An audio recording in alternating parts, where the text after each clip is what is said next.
Welcome to my channel, this is new blog. প্রতিদিনই তোমাদের সাথে ডেলি ব্লগ শেয়ার করি, তো আজকে একটা অন্যরকম ভিডিও তোমাদের সাথে শেয়ার করছি। তো আজকে পুরো ভিডিওটাই কুকিংয়ের ওপরে।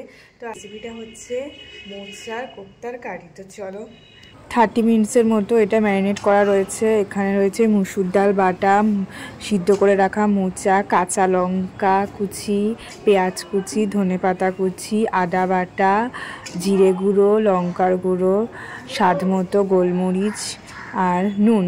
তো সব দিয়ে ভালো করে সুন্দর করে মেখে রেখেছে। কড়াইতে তেল গরম হয়ে গেলে বড়াগুলো ভেজে নেব। বড়াগুলো ভাজা হয়ে গেছে, এবার রেসিপিটা করব। ঝোলটা করার জন্য প্রথমে শুকনো লঙ্কা, তেজপাতা ফোড়ন দিয়ে দিলাম কড়াইতে, জিরে, সামান্য হিং, টমেটো কুচি, তারপরে পেস্টটাতে দিয়ে দিলাম আদা বাটা, লঙ্কা বাটা, জিরে বাটা, ধনে বাটা, সব কিছু দিয়ে ভালো করে কষে নিলাম। স্বাদ মতো নুন, এরপরে দিয়ে দিলাম হলুদ গুঁড়ো। এই বলেছিলাম আমরা একটু ঝাল বেশি খাই। এবার গোলমরিচের গুঁড়ো, মটরশুঁটি, আগে থেকেই আলুগুলো ভেজে রেখেছিলাম। এখন মশলা দেবো, তেল ছেড়ে দিয়েছে, এবার আলুগুলো দিয়ে দেবো।